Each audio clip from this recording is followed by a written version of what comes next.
நீலகிரி மாவட்டத்தில் புலிகள் சாலையை கடந்து செல்வது சுற்றுலா பயணிகளிடையே ஆச்சரியத்தையும் அதே நேரத்தில் எச்சரிக்கையையும் ஏற்படுத்தியிருக்கிறது. உதகை அருகே உள்ள மசனக்குடி முதல் மாயார் செல்லும் சாலையில் அடிக்கடி புலிகள் சாலையை கடந்து நீர்நிலைகளை தேடி செல்வது வனத்துறை கண்காணிப்பில் உள்ளது. இந்நிலையில் சாலை ஓரத்தில் வலம் வந்த ஒரு புலி வாகனங்களை கண்டதும் சாலையை கடக்காமல் பின்னோக்கி வனப்பகுதிக்குள் சென்றது. இதேபோல் வேறொரு இடத்தில் மற்றொரு புலி கண் இமைக்கும் நேரத்தில் சாலையை கடந்து ஓடிய காட்சிகள் சமூக வலைதளங்களில் வைரலாகியுள்ளது. இதனால் அந்த பகுதியை கடந்து செல்லும் வாகன ஓட்டிகள் மற்றும் சுற்றுலா பயணிகள் மிகுந்த கவனத்துடன் செல்ல வேண்டும் என வனத்துறையினர் அறிவுறுத்தியுள்ளனர். புலிகளை பார்த்தால் வாகனங்களை நிறுத்தி புகைப்படம் எடுப்பதை தவிர்க்கவும் கேட்டுக் கொள்ளப்பட்டுள்ளது.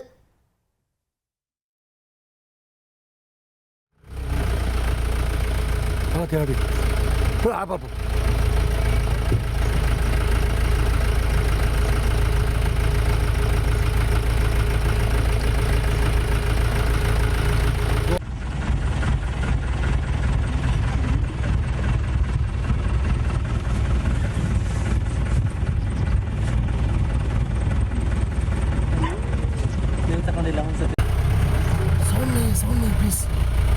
Madam, உங்கள் தந்திவன் தொலைக்காட்சியில் ரகசிய சிநேகிதியே தினமும் இரவு 8 மணிக்கு காண தவறாதீர்கள்.